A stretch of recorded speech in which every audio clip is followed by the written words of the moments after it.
Morning. I'd like to share a few thoughts with all of you this morning regarding the proposed pension shift. It's most commonly referred to as teacher pensions, but as we've heard, it's not just teachers. It's a very broad array of folks who receive pension benefits. Also, I'd like to share some thoughts with you from my professional organization, the Public School Superintendents Association of Maryland, and then just relate a little bit about some of the local effects for Allegheny County Public Schools. Again, a few thoughts. The state of Maryland has created and assumed the responsibility and accountability for providing a competitive pension program for all teachers and other eligible members, as I noted, as an equity measure to support the 24 school systems in Maryland in recruiting and retaining a highly competent workforce to ensure student learning.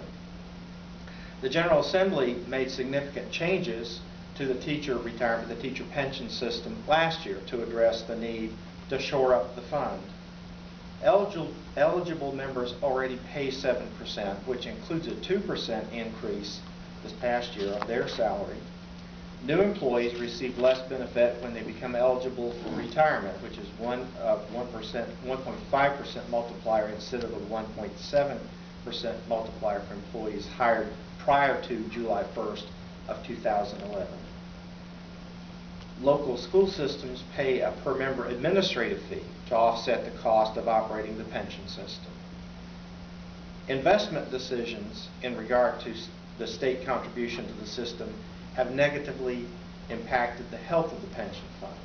In 2001, the state went to the corridor funding method that resulted in a significant underfunding instead of funding the actuarial projected amount that resulted in a lower state annual investment to the fund, and coupled with poor investment returns severely contributed to an unhealthy situation.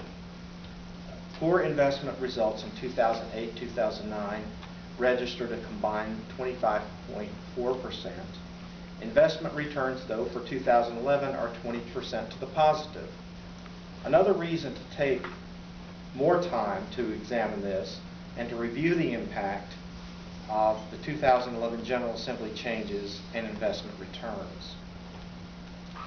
The state is required to invest the savings from the teacher retirement, the teacher pension system program changes in 2011 over and above the amount indicated by the corridor method, which is $125 million in fiscal year 2012 and fiscal year 2013, and they capped at $300 million in fiscal year 2014.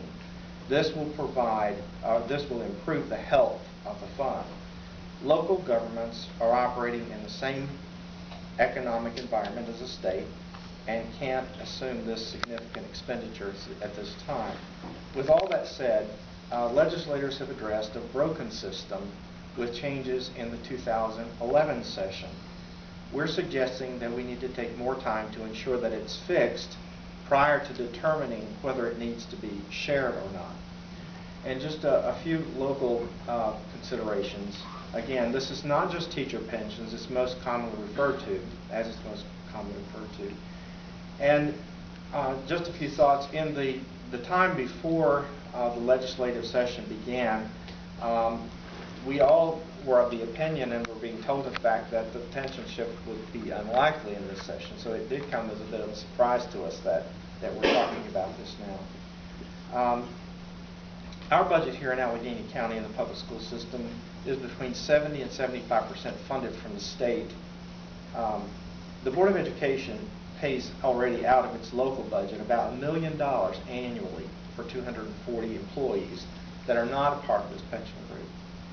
Last year, the legislature added a retirement agency fee of about $170,000 to our local school system.